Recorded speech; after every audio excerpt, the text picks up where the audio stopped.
This morning we are continuing to see flooding and closures from this weekend's heavy rainfall. And Senator Merkley had a massive turnout for a Southern Oregon town hall, so we'll tell you what was discussed. And showers will continue for today. It will be much less active than yesterday. We still are seeing some impacts this morning. I'll break down what you can expect for your commute coming up.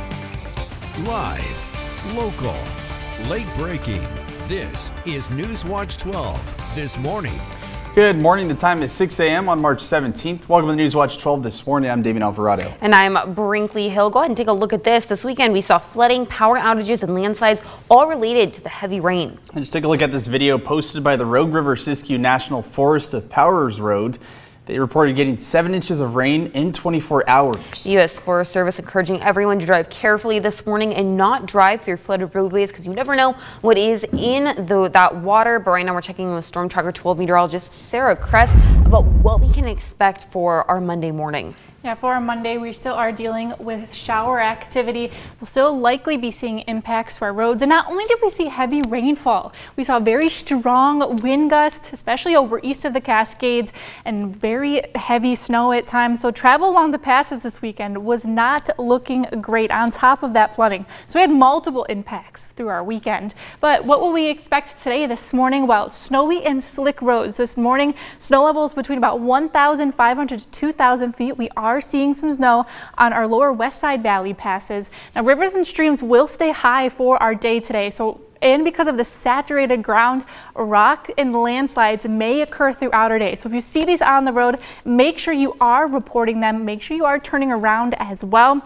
And also do not drive through those flooded areas. Now, rain and snow showers will continue throughout our day. Snow levels will rise about 3,000 feet or a little bit above into the afternoon. So we do have multiple winter weather advisories I want to bring your attention to. Areas over west of the Cascades are for areas above 1,500 feet into Josephine and Curry counties. And in Jackson County, it is above 2,000 feet.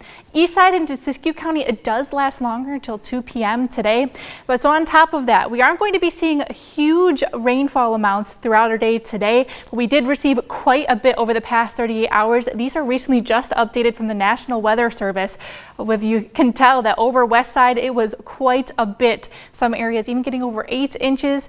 And as you head over east side, we did get quite a bit, or I should say lighter amounts, but we did get a bit of the snow. So we'll break down what you can expect timing-wise through the rest of the day coming up in our next forecast. This morning, roadways across the entire state are being impacted by flooding and landslides. NewsWatch 12's Rocky Walker spoke to the Oregon Department of Transportation on ways that you can stay safe. People who have worked at ODOT for a long time are telling me that this is the most water they've seen on the ground ever in their careers. This is a very unusual event, and we really hope that people are able to recover from it very quickly. You're looking at footage of just some of the damage the storm system has brought to our region, with landslides affecting highways like the 138 and flooding affecting other communities. The impacts we're seeing aren't just on state highways, they're also happening on city and county roads. These videos and photos show flooding ravaging Grants Pass, with water making roads impassable, leaving cars stranded and winds knocking down trees. Snow has caused Mount Ashland to vacate all guests. And look at this video off the coast, showing a mobile home being carried away at Sixes River due to that flooding.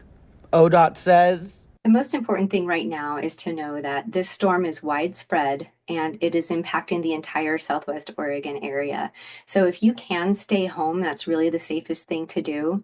If you do need to travel, make sure you're looking at the weather forecast and road conditions on tripcheck.com. I'm Rocky Walker reporting. As you head out this morning, make sure to plan your route. Josephine and Curry County are still seeing road impacts. Several water rescues took place on Sunday in Josephine County due to flooding. Josephine County Emergency Management says nearly all areas of the county road system are being impacted. You can head to ktrv.com for your latest travel impacts. And this morning, there are going to be a couple of school delays and a school closure. There's going to be a 2-hour delay for Grants Pass Adventist School this morning. School now begin at 10 a.m., but the school says to notify your student's teacher if you're having trouble getting to school. The Three Rivers School District is also on a 2-hour delay this morning. There's also a closure in the Klamath County School District. Gilchrist School is closed for a Monday. The Expo in Central Point has stalls available to rent for anyone who needs to evacuate livestock. These are available stalls from the fair last year. It will cost $25 a day and RV camping is $30 a day. You can reserve a stall by heading to our Facebook page. And take a look at this. The well-known tourist attraction, the Orient Vortex, will be shut down today. The Rogue River has flooded the mysterious house, and outside the window, you can see just how much flooding this destination is dealing with. This morning, the Mount Ashland Ski Road is closed. Right now, we're taking a look from Mount Ashland Lodge. The ski area opened yesterday morning, but ended up closing around 1 p.m. This morning, the first report is expected to be released sometime in the next hour. See what these winds are doing to our chairlifts. So stay posted with our mountain report. We will make any updates we need to. If there's any severe operational impacts, we will send out a text to our text group. NewsWatch 12 will continue to follow those road closures that impact the ski resort and update you as we learn more. And ski areas farther north didn't get quite as much severe weather as Mount Ashland. Some Oregon skiers got to enjoy some fresh powder this weekend. Mount Hood was able to stay open despite power outages impacting some of their ski lifts. As always, the ski patrol team was warning everyone to stay safe as they enjoyed the snow. When we get a lot of powder, people forget that you can fall into a tree well and have a difficult time getting out and suffocate. So we remind people always ski together, try to avoid tree wells as best you can, and just be aware of what the conditions are. While Mount Ashland was closed this weekend, the 25+ inches of snow should help with March and April skiing.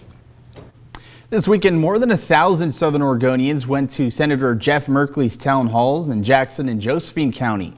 These residents were voicing concerns and wanted the Democratic senator to push back on conservative leadership. Merkley spent most of the town hall explaining how he can push back against the Republican majority in Congress. And what we know from looking at history and from examining how we've lost republics is that when you get an acquiescent legislature or an acquiescent court, you lose separation of powers, and that's how you lose a republic. Tomorrow, Senator Merkley will host town halls in Sherman, Gilliam, and Morrow counties.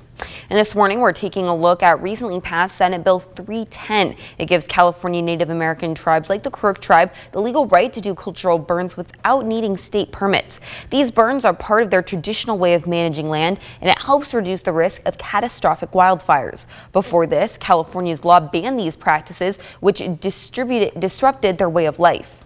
Tribes and state partners can now combine modern science with traditional knowledge.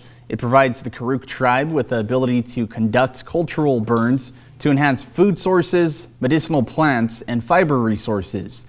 The agreement also brings access to funding for prescribed fires and cultural burns. In our continuing coverage of the effects of tariffs, a decision made to address carbon emissions is now being hailed by some winemakers as a solution to tariffs on glass bottles. That solution, the Ravino bottle, a reusable glass bottle that gets returned to the winery when done, and people return it to Ravino, the bottle gets cleaned, then it goes back to the winery to use again. Quade North made the change due to carbon emissions. They say this keeps all of the glass needs stable within the state of Oregon. We don't have to produce new glass every time we need to fill a wine bottle. Then that's a bit of extra, glass inventory that we don't need to find from overseas.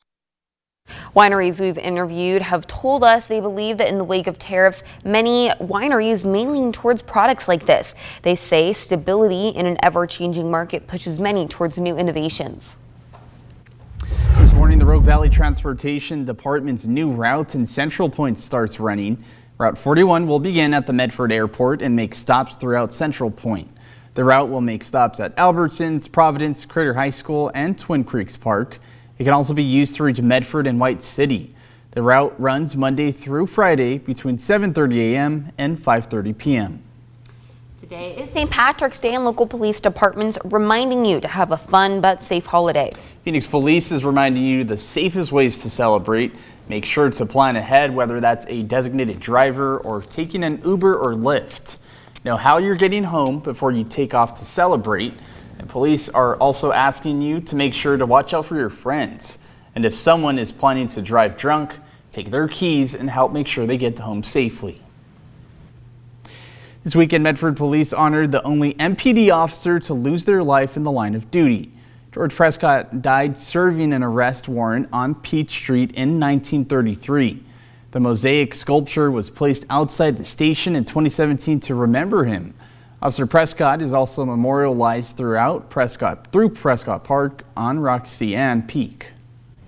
And as you clean up your yard from this storm and for the spring season, you have 2 opportunities to chip your wood debris. Those 2 days are at the end of the month and are a great opportunity to not only clear your yard from the winter season, but also prepare for fire season. If you want to take advantage of this opportunity, you can head to our website for the details.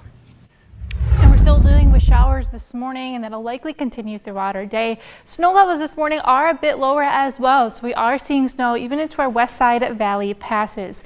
Now, blending is still a concern this morning, so make sure you're waiting, if you can, until after we do see that sunrise. It is a little bit harder to see these areas in the dark.